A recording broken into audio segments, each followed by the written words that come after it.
Hey guys, welcome to day 0 of the meditation challenge focusing on abundance with Deepak Chopra.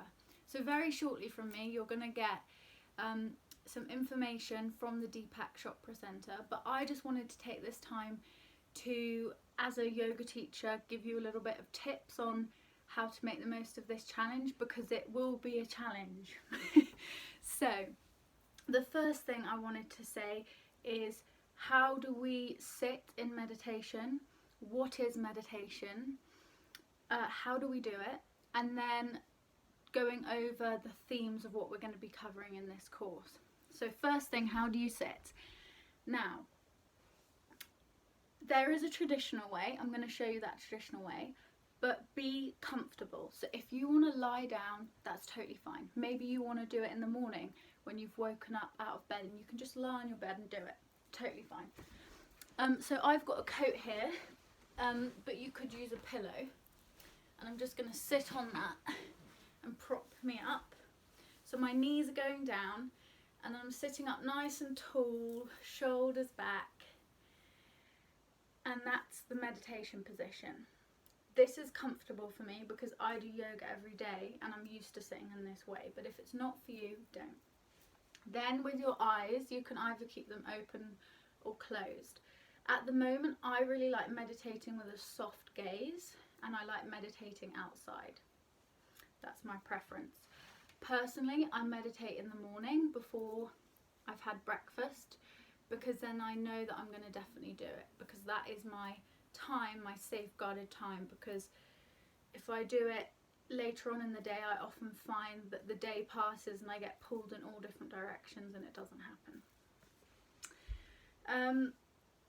The meditation's going to take you about 20-30 minutes, so there'll be 10-15 minutes of the meditation, and then you want to spend 10-15 minutes on the task on average. So carve out that time for yourself. Think about when it will work best for you. And then once you're sitting comfortably, with your eyes open or closed, you're going to become aware of your breath. So feel your breath at your nostrils, the air flowing in and out. For example, I can feel a really crisp, cool morning air, and then as I breathe out, I can feel this soft breath that's been warmed by my body. And the first part of the meditation will be guided by Deepak, and you will just be listening to him for a couple of minutes as he talks about a theme to do with abundance.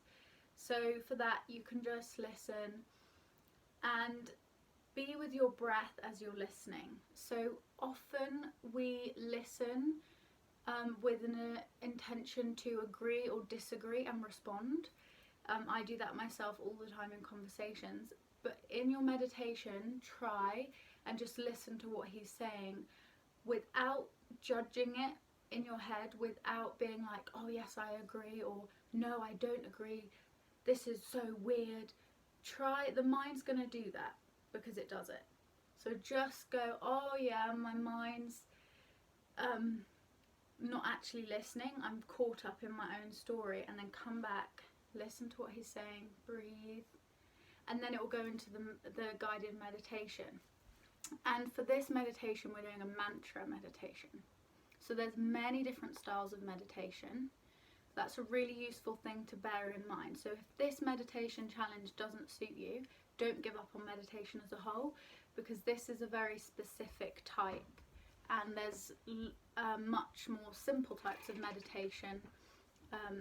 So anyway, for mantra meditation, every day we're going to be given a phrase, and they're going to be in a Sanskrit language. The benefit of that is it's not a word or a phrase that you are familiar with, and so there's no pre-connotations about that word. So that's why we're doing it in a different language. And you'll notice the sensation of your inhale, and then as you exhale, you're going to mentally repeat that Sanskrit word of the day. So that's how to do it. If you have any questions, just let me know. And before we end, I just want to tell you a little bit about the themes that we're going through. So for abundance, this course is going to start off focusing on money, because this is often where lots of people have limiting beliefs. They might not be aware of them, but sometimes these beliefs and these inner conversations we have in our head with ourselves about money can actually prevent ourselves from going and living an abundant life and not having to struggle all the time and suffer. So it's going to start with money. It may be easy for you and it may be really challenging for you. I encourage you to sit with whatever uncomfort comes up and not to give up, and to be really gentle on yourself. And then it's going to move into themes of joy, relationships, health. So by the end of the 21 days, you will have covered all of these different themes. So it's not just all about money, but it does start with that for whatever reason. So yes, thank you very much for listening. Good luck to you all.